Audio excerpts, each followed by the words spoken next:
as somebody that can have bad anxiety in moments, know this: just because you think of the worst, just because you expect the worst, don't mean the worst is going to happen. It don't. So stop worrying yourself. Stop overthinking something you cannot control. Far easier said than done, but do your best to stop.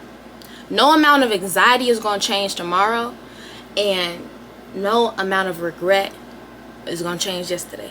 You got to let that shit go. You got to let go. You got to let God. You got to let whatever going to happen. Whatever it is that's going to happen. You know that moment where, like, you're in a relationship and it's kind of having that feeling, like, you know that moment where it's like the energy, it's in your heart. You feel it in your heart, like, we finna break up. Like, even if you not the one that feel like you're going to say it, you feel like they finna say it, you feel it. You know what I'm saying? Like, you know that moment. I done felt that moment like 4 times in my life where it's like, we finna break up. Like, this is finna be over. You know what I'm saying? That feeling, right? And you are praying and you're overthinking, and or you trying to go above and beyond to prevent this, or you trying to go above and beyond to avoid this. You know what I'm saying? Let what's gonna happen.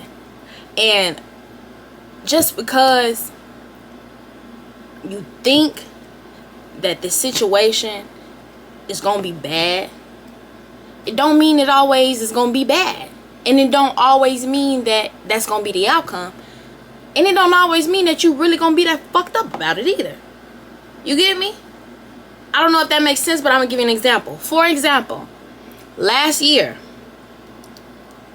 I was talking to a dude, and we were talking for 1.5 years. And it was cool at first. You know how everything goes. Always start off cool. Red flags was there on both ends. Me, I was not emotionally ready for anything. Him, he was just a big question mark. You know, he don't really tell you too much nothing, but give off very untrustworthy. Feel like you still don't know him after all this time. Low-key disrespectful. Low-key the biggest red flag ever, but just really low-key about it, you know? And, like, very disguisable. Always wearing a mask, you know? But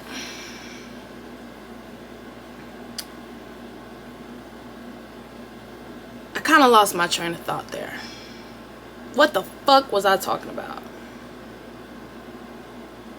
Okay, sorry. So, I knew, I'm sorry y'all, for real. I knew that after a while, because we were entangled for 1.5 years. I'm like, I really like him. I done told him I like him. I done told him I want to be with him. It's not a secret. You know what I'm saying? He would push it off, or he would delay it, you know, and give me the run around, give me a little bit to keep holding on, keep cracking the door open and keep me there, to keep stringing me along. You know what I'm saying? Because he didn't want me, but he didn't want to lose me either, right?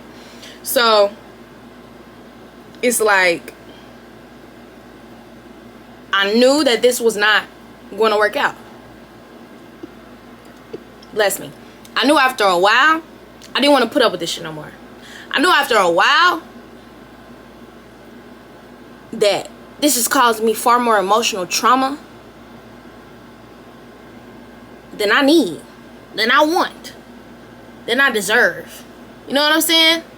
I'm not perfect, never was perfect, never will be perfect, but I know I'm not causing this on this nigga. You get me? Like, fuck, you're hurting me, fam. You're hurting me. I'm telling you, you're hurting me, you know? I knew it wasn't gonna work. I knew it was nothing that was gonna last, but I did really, really love him, and I really felt like I was in love with him, and I truly might have been to a degree. But I also remembered the past relationships that I was in, and what it felt like to cut off somebody that you love so bad, and it's a whole grieving stage, and it hurts like fucking hell. And typically I be really depressed when I cut people off, you know, especially when I love them. I hold on until I can't no more, you know what I'm saying? And with him, He was the longest person that I ever held on to. And the biggest thing that was stopping me from letting go was my fear of what it would feel like in that grieving stage. I'm like, I ain't never talked to nobody for a year and a half. I ain't never talked to somebody that I live around the corner from. The last times I blocked him and tried to cut him off, he done text me from a different app, or he done pulled up to my job. Like, he kind of will go a little bit above and beyond. And I would like just go back and forth with the thought of like, let him go, keep holding on, let him go, keep holding on. When I say I got to the point of rock bottom in my life, mentally, I got to the point of rock bottom that nothing that I did, nothing could give me peace no more. Nothing was fun no more. Nothing was enjoyable, because in the back of my head, I'm having the worst anxiety about what he just said to me and what he's possibly doing behind my back. The worst anxiety. And then it's always this question in the back of my head of like, he really don't love me, you know? And then it's like, I want to let him go. I need to let him go. But then this shit gonna hurt because I love this man so fucking bad. I got to rock bottom to a point where I realized that I done gave up everything to stay. I done gave up everything for you to be in my life. I done gave up my self-love, my self-respect, my self-care, my daily routines, what I enjoyed, Danae. I wasn't even making YouTube videos no more. Like, I held on so much. Now I realize that the way I feel right now can't be no worse than how it's gonna feel when I let him go. I have nothing else to lose. My pride is gone. Dignity is gone. I am broken to my knees. I'm weak in the knees, bitch. I have nothing else to give. And I just knew I was finna feel like shit when I cut this man off. I just knew. So I head off as long as I can. A year and a half come around. I got so tired, I cut this man off. I sent the message out. I cried. I went to work. I used to work overnight. I cried when I sent the message. By the time I got off of work, I rolled me a blunt. I'm listening to music. I cried for one song. Then after that, I twerked for 30 songs. No bullshit, no exaggeration. I said, why the fuck do I feel so relieved? Why do I feel so happy right now? Why do I feel so... Because everything that you think is bad is not always bad, and you kind of exaggerate the outcome in your head a lot. You know, I knew what it was like to lose somebody and let go of somebody that I love, and I didn't want to feel that no more. So I'd rather endure the pain of keeping him than the pain of letting him go. But I truly over-exaggerated that pain, because when somebody is not good for you and you ain't had a good night rest in a long time and you forgot what peace feel like, I thought I was going to have anxiety the rest of my life. To a point where all I could hear is voices. I thought I'd never be able to enjoy a blunt ever again, because all I would hear is voices. Nigga, life was good. And I'm not gonna say I wasn't sad at certain moments and I didn't cry at certain moments. I did.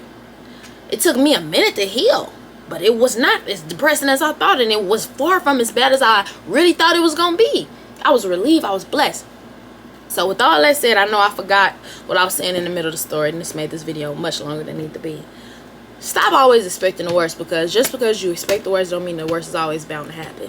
Have some hope. Say some room for hope. Say some room for positivity. Say some room for the unknown, and for the most beautifulest shit to conquer up and happen. Okay? Let go, let God. You can't control it.